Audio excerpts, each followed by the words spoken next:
Now, it's important to know about Pareto's rule, which is that 80% of the consequences or results come from 20% of the input. So what that means is that, for us anyway, is that there's going to be a large amount of results that you get, 80% let's say, will come from you targeting 20% of the process. And that sounds really small in comparison to what had probably been asked of you. You're going to have things like sleep, boundaries, you're going to have like routines, you're going to have like food, training, steps, the check-in process. And that's only the start. You got like meal prep and all of these things, that buying supplements. You got all of these things that are going to be part of the process weekly. And really, we want to look at Pareto's rule as to say that what is the most of the highest priority that's going to give us that 80%. So if you're looking at fat loss, your Pareto's rule or your 20% is going to be nutrition and steps. If you can follow a diet and have enough activity, you will lose weight. If you get those numbers right mathematically, it will happen. For muscle building and the ability to build muscle, you have training and nutrition. They're your two large impending things. And protein intake will be in there too. That won't be around about a calorie deficit. That'll be more about maintaining a calorie small surplus and having enough protein. If you as a client focus on that 20% in each of those camps, you will get great success. And you will be able to get the results that you want shorter than what you think.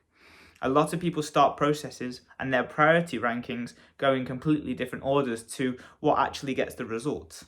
It would be very similar to me saying, from a financial perspective, I want to start saving money, or I want more money in my bank account. And instead of saving money every month out of my salary, I go and spend £20 on scratch tickets or scratch cards to get more money from that way.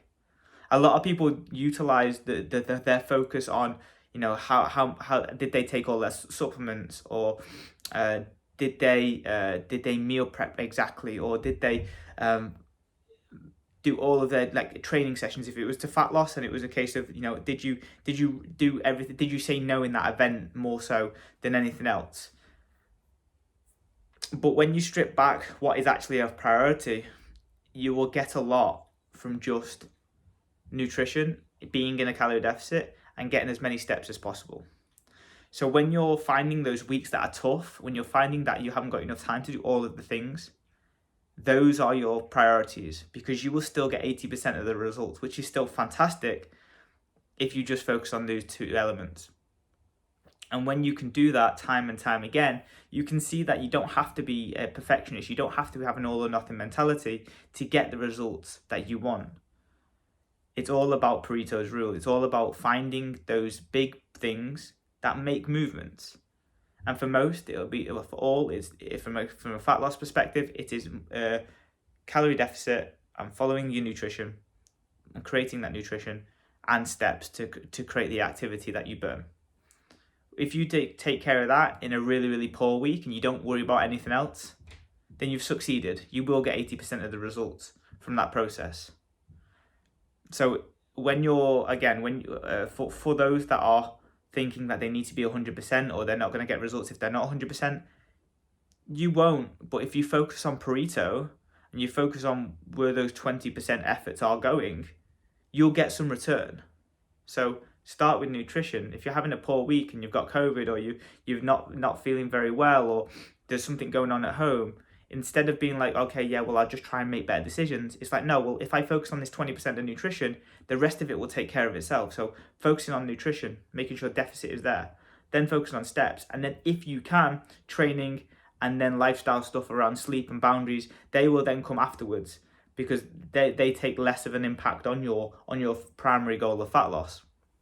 And hopefully that will help. So in those weeks when it's 20% and that's all you've got to give it to your nutrition from a fat loss perspective and steps. And if you're muscle building, give it to your protein intake and make sure your training is progressive, and then you will get the 80% that you're requiring.